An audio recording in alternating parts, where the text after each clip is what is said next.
Davao, naglakaw ko. Lakaw. Doon ay nagsunod, may sumusunod sa akin na sasakyan. Sabi ko, sumusunod ito ha, tumabi yung sasakyan. Bumaba yung bintana, lumabas yung mukha ni President Duterte. Sabi niya, uy, hindi sarap. Bakit? Sabi ko, anong problema mo na naman? Dami mo ng kaaway, pati ako, madami ng kaaway dahil sa'yo. Saan ka papunta? Sabi ko, alis na kami, mangangampanya kami para sa mga senators. Sabi niya sa akin, pakitulungan mo naman yung kaibigan ko. Ang susunod ay matagal na rin katrabaho ni President Duterte. Naging katrabaho ko din siya sa Davao City. Noong ako ay city mayor, kailangan kasi kapag mayor ka, yung police chief of police mo, mabilis, uptick, matapang, at alam niya ang trabaho niya at alam niya kung ano yung kailangan niyang gawin kaagad. So naghanap ako ng chief of police. Wala akong napusuan. Daghan ni Duol bitaw. Day, ako na lang, day. Buot ni ay.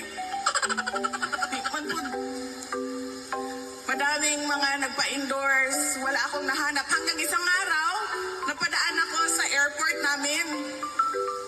Nakita ko doon, pagbaba ko sa escalator, kung kayo'y napasyal ng airport ng Davao, merong malaking tarpaulin. Isang kalbo nandoon. Sabi ko, kilala ka to Ako kaya naong upaw. Nakalagay doon, malaking mukha, maliit na sulat.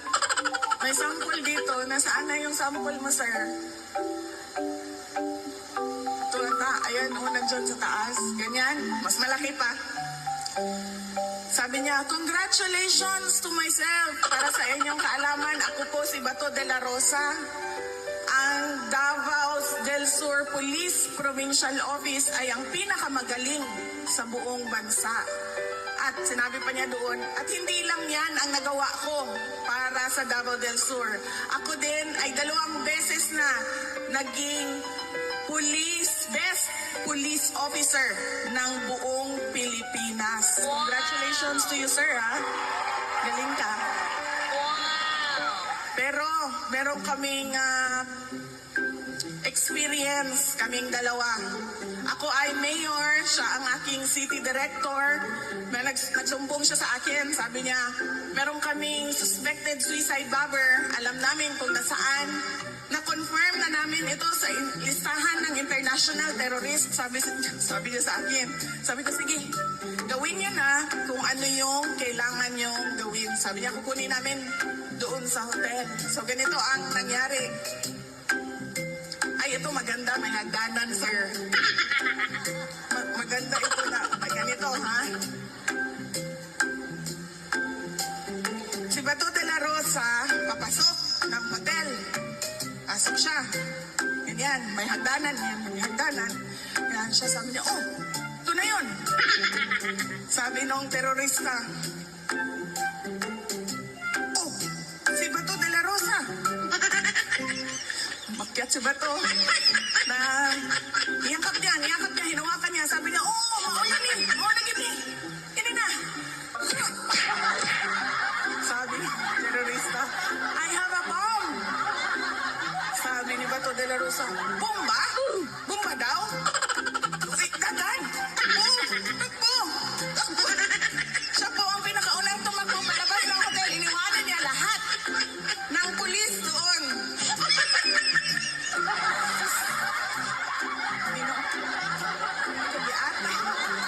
Giata, dakong atay ni. Kung saan ako pag-explica, paano ko i-explain sa mga tiga Davao ang pinili ko na city director na unang tumakbo doon palabas? O ito, may LED TV, may CCTV footage ng hotel ang nangyari. Kaya hindi siya pwede mag-deny. Pa-play natin, sir. Payat ka pa noon. Hindi niya ma-deny kasi pinakuha ko yung CCTV footage kasi gusto ko talaga makita kung ang ginawa niya. Pero magaling, matapang, alam kung anong gagawin, na-neutralize nila ang suicide bomber doon din sa labas ng hotel. Ngayon po, siya ay tumatakbo papasok na sa Senado. Siya po ang partner ni President Duterte sa anti-crime, anti-drugs at anti-terrorism na mga batas.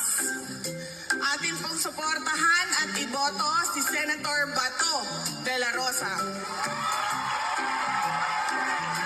Maraming salamat sa pag-sponsor mo ng t-shirt ko ngayong umaga, sir. Ang susunod ay... Okay. Kailangan ko iklaro ito.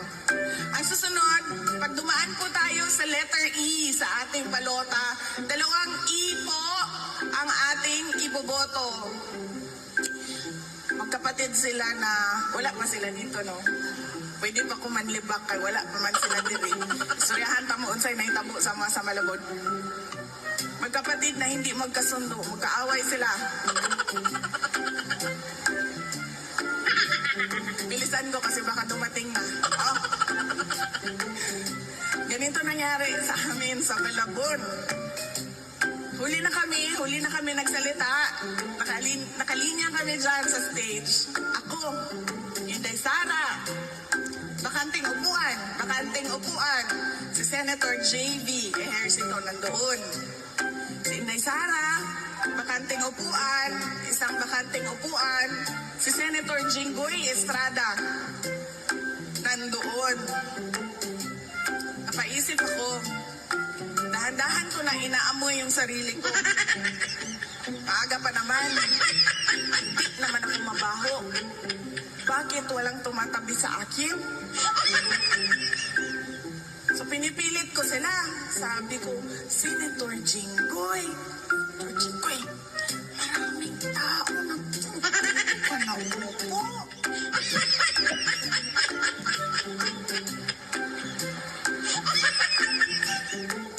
Sabi ko, subukan ko na lang dito sa kabilang side.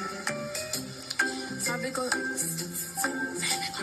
Senator JV, Sen, daming tao nakatingin sa atin. Wala akong katabi. Dito ka na. Sabi,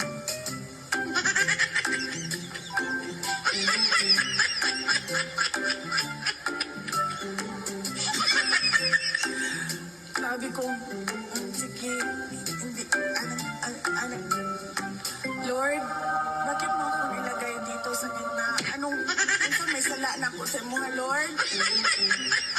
Pero lagi kong sinasabi sa kanila, sabi ko, hindi man ngayon, pero darating ang panahon na magiging kabati din natin lahat ang ating mga hindi kasundo na mga kaibigan at pamilya because blood is always thicker than water. Darating din ang panahon. And hopefully, very soon, malapit na yan, tatabi na yan silang dalawa.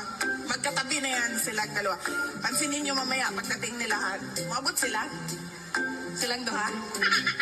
Yung isa nandito. Tapos yung isa nandoon. Kansyawan ninyo. Dumaan ka, sir, kay Solidom? Ha? Itong Solidom na ito, Tapos yung isa nandoon. Kansyawan ninyo. dumaan ka, sir, kay Solidom? Ha?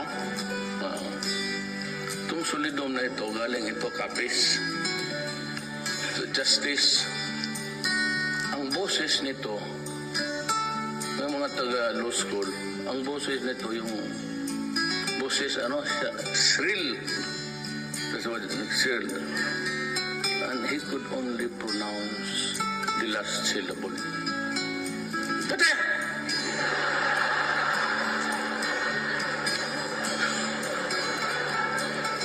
Tindig, Laurenti, pati ako, tumindig. So, grouchy na, pero lahat kay dumaan kay Solidom. Ang Remedialo, una kaming natapos.